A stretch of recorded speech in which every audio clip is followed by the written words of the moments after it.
Survivorship, treatment, access, and research, the four major concerns facing the childhood cancer community, and they're now being addressed in a new House bill that just cleared the Senate. Please welcome Congressman McCaul, co-chair of the Childhood Cancer Caucus, here to tell us more about the STAR Act. Good morning to you. Good morning, I am Melissa. so glad you're here. Me too. And you have been so supportive of children with cancer, and as a mom who's dealt with this very personally, I cannot thank you enough on behalf of all parents who are dealing with this and their children. Thank you. Let's talk about what this means and what the point of it is. It really elevates the priority and the mission to defeat childhood cancer within the National Institute of Health.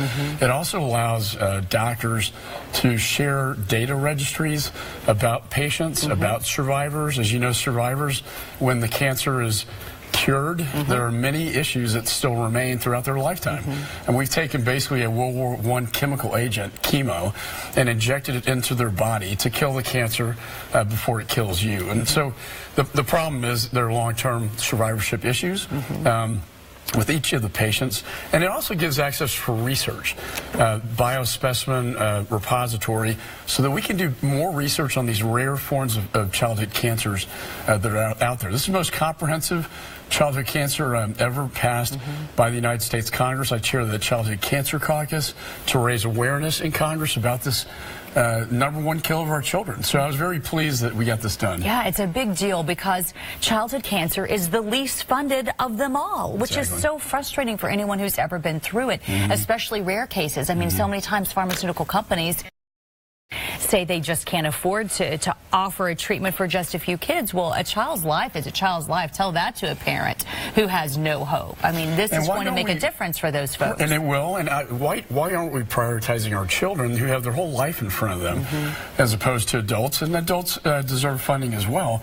But only 4% of the National Cancer Institute funding goes to childhood cancers. And so this bill puts a pediatric oncologist on the board at NCI to make funding decisions and determinations. We think that's going to also increase the funding now for the first time for childhood cancer. And what about access? How does that part help people? Is this for people who are maybe in rural areas where they don't necessarily have a huge Texas medical center in their backyard, or how will that help? It's more access to these biospecimens, it's access to data registries.